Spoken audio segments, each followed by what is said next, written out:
여러분, 신앙생활을 제대로 하려고 하면, 그러니까 예수님을 좀 진짜로 믿어보겠다 하면은 우리가 알고 있는 신앙이 그냥 성경을 좀 읽고 예배에 빠지지 않는 정도가 아니라는 것을 발견하게 됩니다. 여러분, 신앙은 우리의 삶과 우리의 생각과 우리의 인생 전반에 막대한 영향력을 끼치고 있어요. 건전한 믿음은 개인적인 차원을 넘어서 공동체적으로 확장되어지고 나중에는 공동체를 넘어 하나님의 나라를 이루는 데까지 나아가게 됩니다. 그래서 흔히 하나님을 사랑하면 그 인생 가운데 소망이 생긴다, 이렇게 이야기를 하는 것이죠. 사람마다 그 꿈의 모양은 다를 수 있지만 그 목적은 같습니다. 우리가 하나님을 추구함으로 말미암아 생기는 목적이 있다면 그것은 하나님의 마음을 기쁘시게 하는 그의 기쁨이 되는 것이죠. 그렇다면 하나님이 기뻐하실 만한 모습이란 무엇일까요? 우리가 연말에 살펴봤던 말씀이 바로 하나님의 취향을 얘기하고 있습니다. 미가서 6장 8절에 이렇게 되어 있죠. 사람아, 주께서 선한 것이 무엇임을 내게 보이셨나니 여호와께서 내게 구하는 것은 오직 정의를 행하며 인자를 사랑하며 겸손하게 내 하나님과 함께 행하는 것이 아니냐. 이 말씀을 흔히 구약의 황금률이다, 이렇게 불러요. 그러니까 인간의 됨됨이가 이래야 된다라는 취지에서 이 말씀이 이렇게 선포된 것이죠. 그리고 여기에 나와 있는 말씀을 잘 보면 성경이 정의하는 사람됨은 약 3가지 정도로 요약할 수 있습니다. 첫째는 정의를 사랑하는 용기 있는 사람이 되라는 것입니다. 두 번째는 이웃을 사랑하는 온기 있는 사람이 되라는 것이고, 셋째는 하나님과 동행하는 겸손한 사람이 되라. 그것이 사람됨이다. 성경이 이렇게 얘기를 하고 있어요. 하나님은 우리 한 사람 한 사람이 용기와 온기 그리고 겸손함을 가진 사람으로 성장할 때 누구보다 기뻐하시고 그것을 당신의 영광이라 여기시는 분이십니다. 그렇다면 이런 사람이 되기 위해서 우리가 해야 되는 것은 무엇일까요? 우리가 어떻게 용기를 갖고 온기를 유지하며 겸손하게 하나님과 동행할 수 있습니까? 그 방법은 싸움을 멈추지 않아야 된다는 것입니다. 불의와 타협하려는 내 마음속에 있는 비겁함에 맞서서 싸워야 합니다. 그리고 이웃을 외면하고 나 자신만을 사랑하려고 하는 그 냉랭한 마음을 정복해야 하는 거예요. 하나님을 떠나 스스로 왕이 되려고 하는 그 태생적인 교만함으로부터 우리는 자유함을 얻어야만 합니다. 그렇다면 우리는 질문하게 되죠. 나는 잘 싸우고 있는가? 여러분은 잘 싸우고 계십니까? 여러분의 신앙생활 가운데 용기와 온기와 겸손이라는 전리품이 하나하나 쌓여나가고 계십니까? 만약 그렇지 않다면, 내가 예수를 많이 믿었는데 내 안에 용기도 없고 온기도 없고 겸손함도 없는 것 같다면 그 결정적인 이유는 뭘까요? 왜 우리는 성장하지 않을까요? 그것은 우리가 싸우는 방법을 모르기 때문에 인 경우가 아주 많이 있습니다. 성도의 삶이 싸움이라는 점은 성경을 펼치면 곳곳에서 발견되게 되는데, 그 대표적인 구절이 있다면 에베소서 6장 12절을 거론할 수 있습니다. 우리의 씨름은 혈과 육을 상대하는 것이 아니요 통치자들과 권세자들과 이 어둠의 세상 주관자들과 하늘에 있는 악한 영들을 상대함이라, 이렇게 되어 있어요. 이 구절은 우리가 싸워야 될 대상을 언급해 주죠. 근데 그 대상이 어마어마한 존재입니다. 통치자들과 권세자들, 이 세상의 어둠의 세상 주관자들, 하늘에 있는 악한 영. 이 세상에서 최약체로 분리되어지는 인간이 감히 눈도 쳐다볼 수 없는, 감히 대항할 수 없는 어마어마한 존재가 우리 싸움의 대상이다. 성경이 이렇게 얘기하고 있는 거예요. 하나씩 한번 살펴볼까요? 통치자들과 권세자들이란 자신의 힘을 믿고 세상 가운데 불의함을 쏟아내는 악한 리더들을 통칭하는 말입니다. 이 악한 리더들이 가지고 있는 가장 큰 문제가 있다면, 많은 문제가 있겠지만 가장 큰 문제는 그들의 힘으로 말미암아 불의를 정의로 뒤바꿔 놓는다는 거예요. 그리고 이런 리더들의 지배 아래에 있는 우리로 하여금, 성도들로 하여금, 세상으로 하여금 정의를 외면하고 불의를 택하도록 종용하는 것입니다. 원래 다 그런 거야. 가만히 있어. 튈 필요 없어. 이런 식으로 얘기를 하면서 우리를 불의한 자, 비겁한 자로 만들어내는 게 문제예요. 어둠의 세상 주관자들은 그럼 누구인가? 이들은 흔히 세상의 대세라고 불리는 문화를 만들어내는 존재들입니다. 단순히 대세를 이루는 것이 나쁜 것이 아니죠. 유행이 되면 좋은 것이지만 그 유행과 대세가 빛이 아닌 어둠에 속한 것일 때는 문제가 됩니다. 오늘날 이 땅에 흔히 대세라고 말해지는 것들이 여러분 하나님의 뜻과 맞는 것이 많습니까? 하나님의 뜻과 다른 것이 많습니까? 안타깝게도 이 땅의 대세는 탐욕과 음란과 이기심과 많은 하나님이 원하시지 않는 것들로 그 주제를 삼고 있는 경향이 많이 있습니다.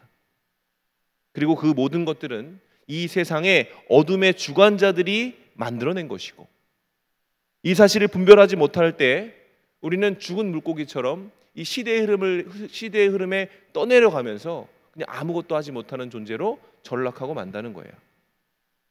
그런데 끝으로 우리가 살펴볼 가장 큰 대적이 있으니 그게 뭐냐면 악한 영, 악의 영입니다.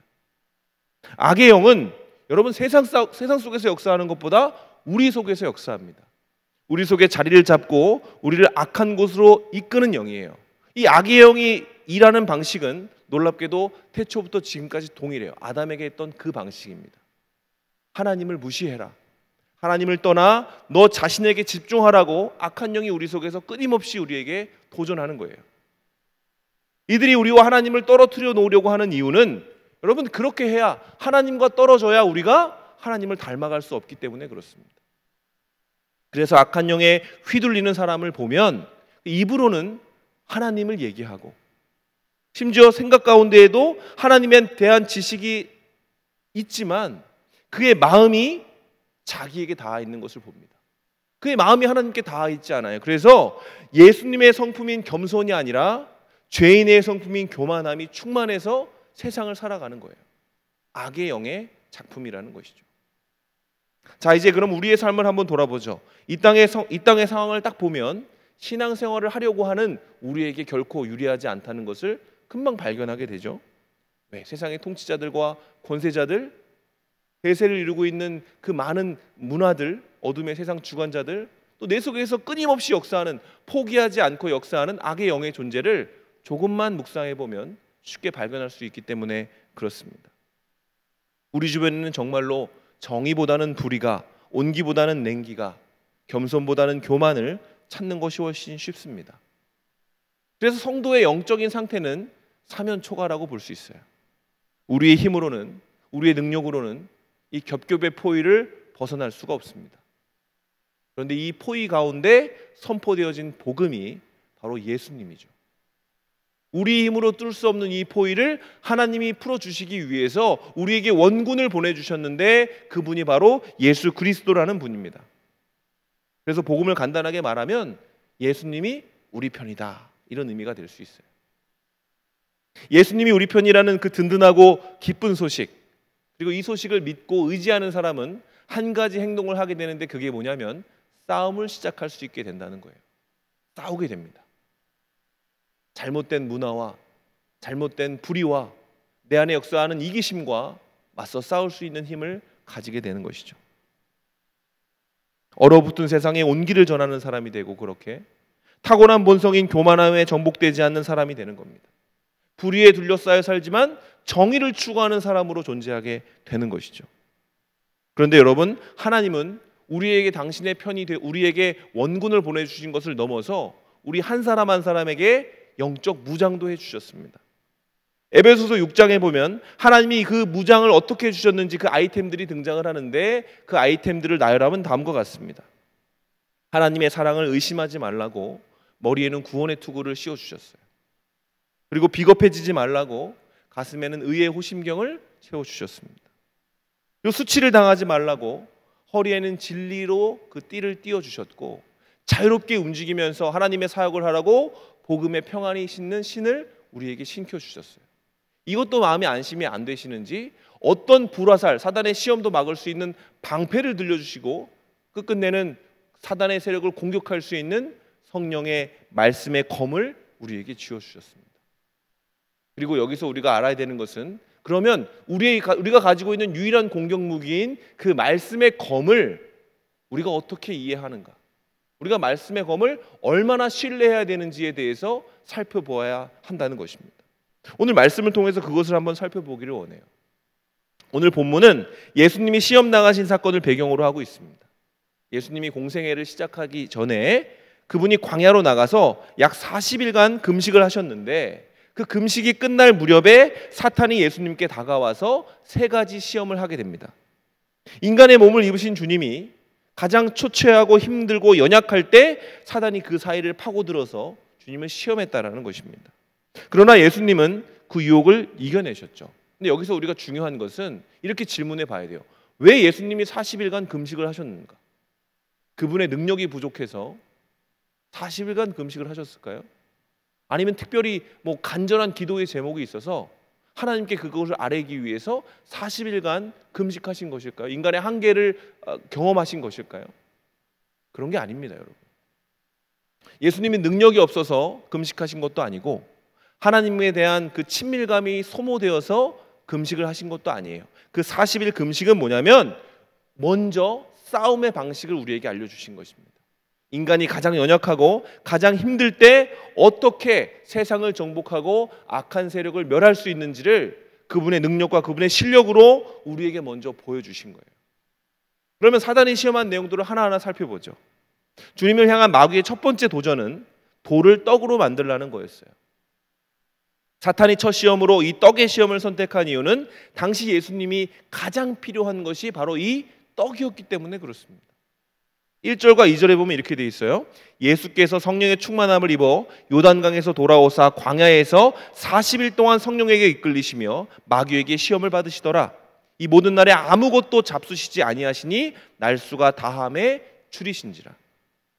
여러분, 굶으면 가장 궁한 것이 먹을 거잖아요. 너무나 당연하잖아요.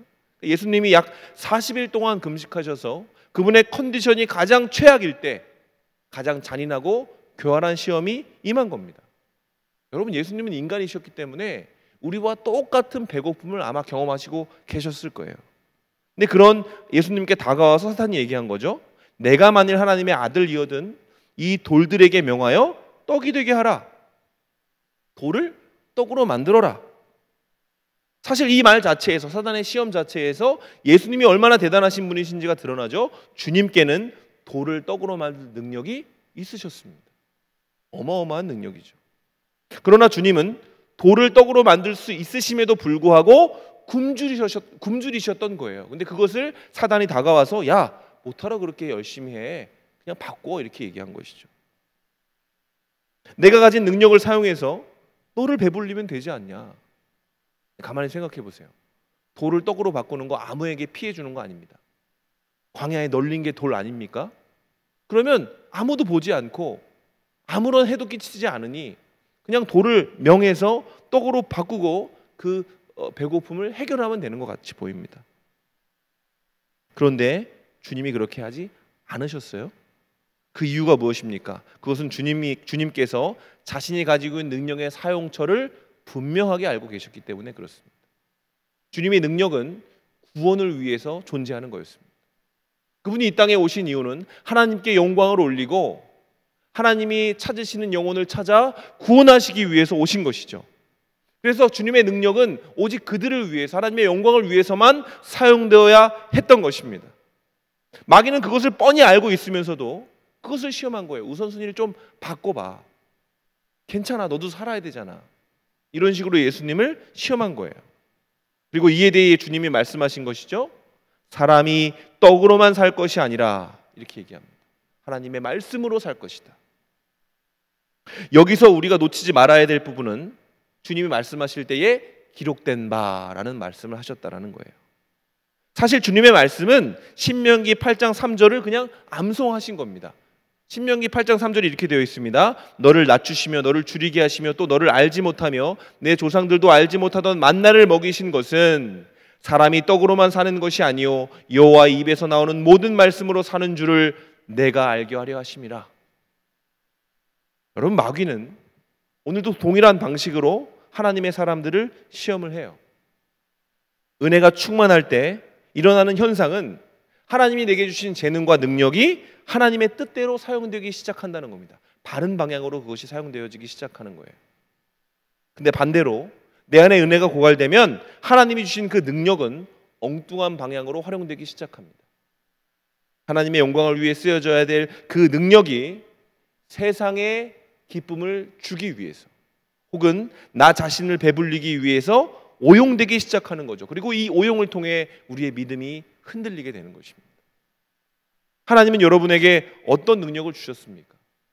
사람마다 하나님은 하나님의 영광을 올릴 수 있는 능력을 허락하셨습니다. 그런데 그 능력이 만일 하나님의 영광이 아니라 나 자신을 배불리는 데만 사용되어지고 있다면 여러분, 그것은 우리가 제대로 싸우고 있다라고 말할 수 없는 것이죠. 누가 믿음을 가졌다고 하면서도 자기가 가지고 있는 자원이 가장 먼저 나의 필요만을 위해 활용되고만 있다면 여러분, 그 사람은 이 떡시험에 허우적거리고 있는 사람과 다를 바가 없는 겁니다. 이제 두 번째 라운드가 시작이 됩니다. 예수님이 그 시험을 이겨내시자 사단은 예수님께 천하 만국의 영광을 보여준 뒤에 이렇게 이야기를 합니다. 이르되 이 모든 권위와 영광을 내가 내게 주리라. 이것은 내게 넘겨준 것이므로 내가 원하는 자에게 주노라. 그러므로 내가 만일 내게 절하면 다 내 것이 되리라. 여기서 사탄은 세상의 모든 영광을 주겠다라고 지금 이야기하고 있습니다. 그리고 그것이 자신에게 속한 것이다, 내게 결재권이 있다, 이렇게 얘기를 했습니다. 근데 어떤 사람은요, 실제로 이 말을 근거로 이 땅에 있는 부와 명예와 성공과 인기 같은 것들은 사단에게 속한 것이라고 믿는 사람들도 있더라고요. 그래서 실제로 미국에서는 사탄교라는 것도 있다고 합니다. 근데 여러분, 사단이 세상의 주인이며 그가 모든 것을 줄 수 있다고 하는 사실이 맞을까요? 맞지 않습니다. 사단이 지금 하고 있는 말은 한마디로 거짓말입니다. 거짓말이에요. 그는 세상의 영광이 자신에게 있고 자신이 원하는 자에게 그것을 줄 수 있다라고 얘기하고 있지만 성경은 전혀 그렇게 얘기하고 있지 않습니다. 로마서 11장 36절에 이렇게 얘기를 합니다. 같이 한번 읽어보겠습니다. 시작. 이는 만물이 주에게서 나오고 주로 말미암고 주에게로 돌아감이라. 그에게 영광이 세세히 있을지어다. 아멘. 여러분, 이게 세상의 원리예요. 성경이 얘기하고 있는 것은 하나님께 모든 것이 속했다라는 것이죠. 근데 사단이 그렇게 얘기하는 겁니다. 왜? 사단의 특기가 거짓말이거든요.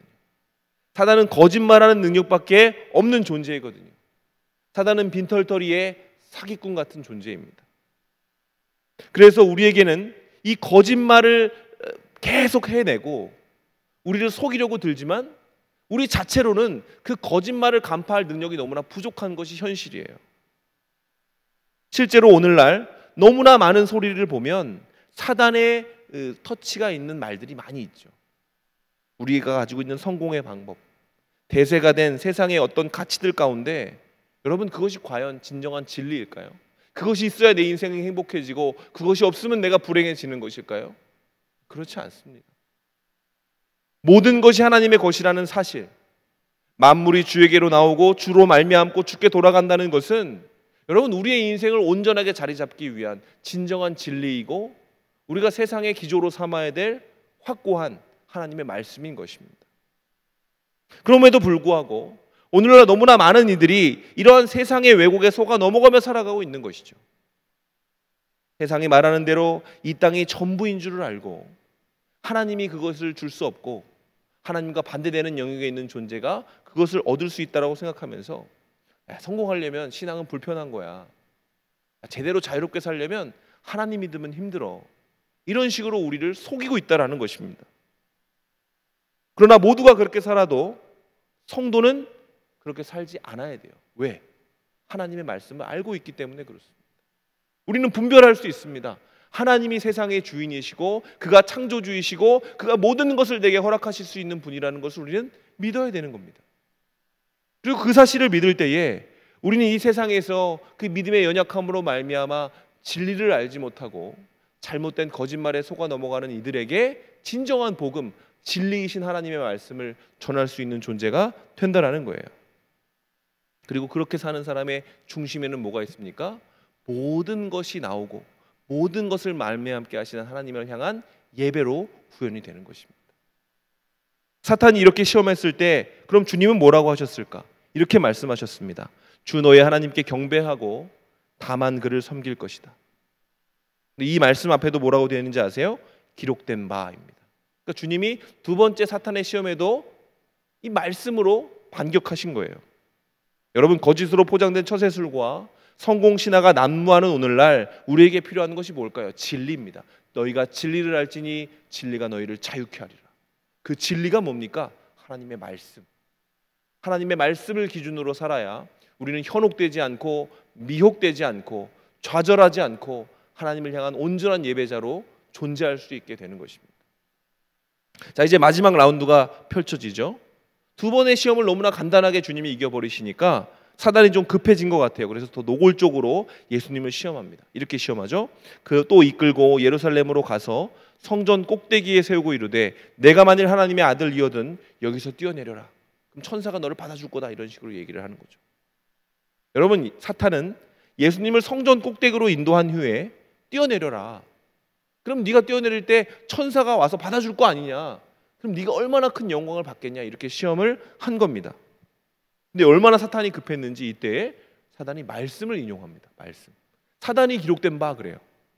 그러니까 사단도 사실 이 해석되어지지 않고 하나님 중심이 아닌 말씀을 활용했다는 게 굉장히 놀라운 점이죠. 주님의 사역이 시작될지도 모른다는 것을 느낀 그 사탄이 지금 모든 것을 사용하고 있는 겁니다. 말씀을 사용하고 성전을 사용하는 것입니다. 여기에서 우리는 사탄이 일으키는 시험에 숨겨진 꿍꿍이를 발견할 수 있어요. 사탄이 주는 시험의 궁극적인 목적이 뭡니까? 거룩한 것을 속된 것으로 전락시키는 거예요. 하나님의 말씀도 하나님의 성전도 거룩하고 온전해야 될 것을 그 사단, 거짓의 아비인 사단이 사용함으로 말미암아 아무것도 아닌 것으로 만들어 버리려고 지금 시도하고 있는 것입니다. 더 높은 곳이 없어서 성전을 굳이 얘기했겠습니까?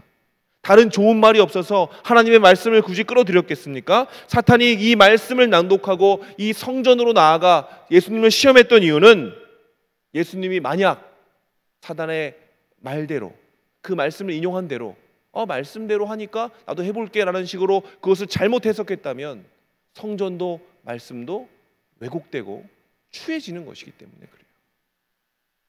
말씀이 선포된 목적을 훼손하고 성전이 존재하는 그 목적 자체를 허물어 버리기 위해서 사단이 이렇게 공격한 거예요. 여러분, 성전은 자기의 능력을 드러내기 위함이 아니라 하나님께 예배하기 위해 존재하는 것입니다. 그런데 사탄은 예배를 위해 존재하는 그 성전을 하나님의 능력을 시험하는 장소로 뒤바꿔 놓으려고 시도한 거예요. 기회 아니냐? 사람들 앞에 보여줄 수 있는 좋은 기회다. 말씀을 언급한 이유도 마찬가지예요. 그가 인용한 시편 91편은 이런 내용이 아니라 이겁니다. 하나님이 내 백성을 지켜주실 때 하나님이 약속하신 말씀이에요. 네가 떨어진다 할지라도 내가 받을 것이다. 근데 그걸 교묘하게 바꿔서 예수님을 시험하는 데 활용했다라는 거죠. 여러분, 그래서 주님이 뭐라고 말씀하시는지 아세요? 주님은 그 의도를 바로 간파하시고는 또 똑같이 말씀하세요. 주 너희 하나님을 시험하지 말라. 이 말씀 또한 놀랍게도 신명기의 말씀을 그냥 낭독하신 것이었습니다. 정리를 해보죠. 오늘 본문에서 마귀는 예수님을 3번이나 시험했고 예수님은 그 3번의 시험, 굉장히 강력하고 교묘한 그 시험을 너무나 쉽게 이겨내셨습니다. 그리고 그 가운데 매우 중요한 포인트가 있어요. 그게 뭐냐면 그 3번의 시험에서 예수님은 마귀와 한 번도 대화하신 적이 없다는 얘기입니다. 주님은 사단과 대화하신 적이 없어요. 이 시험 가운데. 사단은 예수님께 끊임없이 말을 걸었습니다. 근데 주님은 그에게 대꾸하지 않으셨습니다. 대신 주님은 기록된 말씀을 보셨어요. 가슴에 심겨진 그 신비에 새겨진 그 하나님의 말씀을 낭독하고 그 말씀을 믿음으로 낭독하고 그 말씀의 능력으로 사단을 대적할 때 사단이 물러갔다. 성경이 그렇게 얘기하고 있는 것입니다. 예수님께서 공생애를 시작하시기 전에 스스로 시험을 당하신 이유는 우리에게 본을 보이시기 위함이라고 말씀드렸습니다. 가장 연약하고 가장 힘들고 가장 초췌한 그 상황 가운데에서 주님이 보여주신 거예요. 이렇게 간단하게 이길 수 있다. 우리에게 무기가 있고 그 무기는 생각보다 강하다는 것을 주님이 우리에게 보여주신 거예요.